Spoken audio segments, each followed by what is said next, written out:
Hey guys, welcome back to the channel. So today we got another engineering fail video, and unfortunately for us, Chrysler decided to take this week off. It's not going to be a Chrysler product, guys. It's actually going to be a GM product, more specifically a Chevy Tahoe. So let me give you guys a little bit of backstory on this. My customer called me and said, hey, my coolant is spewing everywhere, my truck is overheating, I need you to look at it. I told him, go ahead, bring it in. I got the truck in here, I did a pressure test, and I found out that we have a pretty massive leak coming from the heater hoses. And the reason why we have a massive leak, well, you know what, it's easier to show you the fail than me talk about it. So let me grab the camera and go ahead and show you guys. Now we are looking at the engine bay. We are going to be focusing on the passenger side of the engine.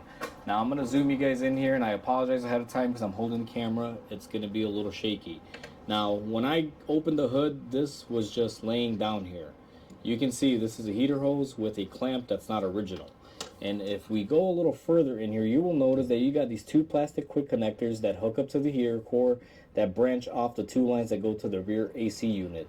Now, at one point in time, this had a plastic quick connect, kind of like this one does still. You guys can see in there, it's a quick connect plastic connector that attaches to this plastic adapter.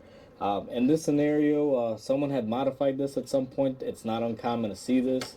They break off the connector, hook up the hose, and tie it in with a clamp like this. But unfortunately, these don't hold after this degrades.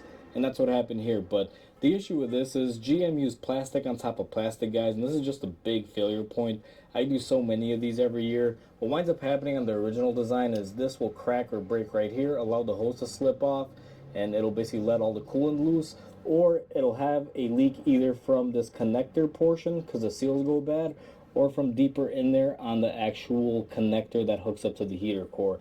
This is just a really bad design. They could have just extended the heater core out here, gave us a little rubber T that would support all of these hoses and connect the T fittings for the rear. But unfortunately, they used this quick connect nightmare.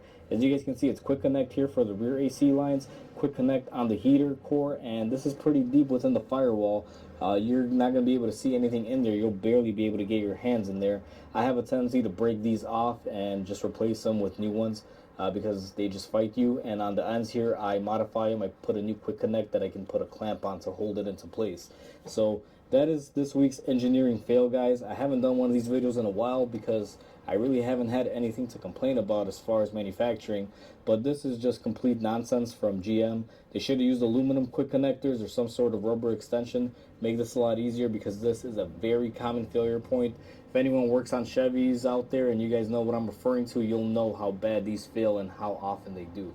So with that said, hopefully you guys enjoyed this video. Please comment, like, and subscribe, guys. It definitely helps the channel grow, and I'll catch you guys on the next repair.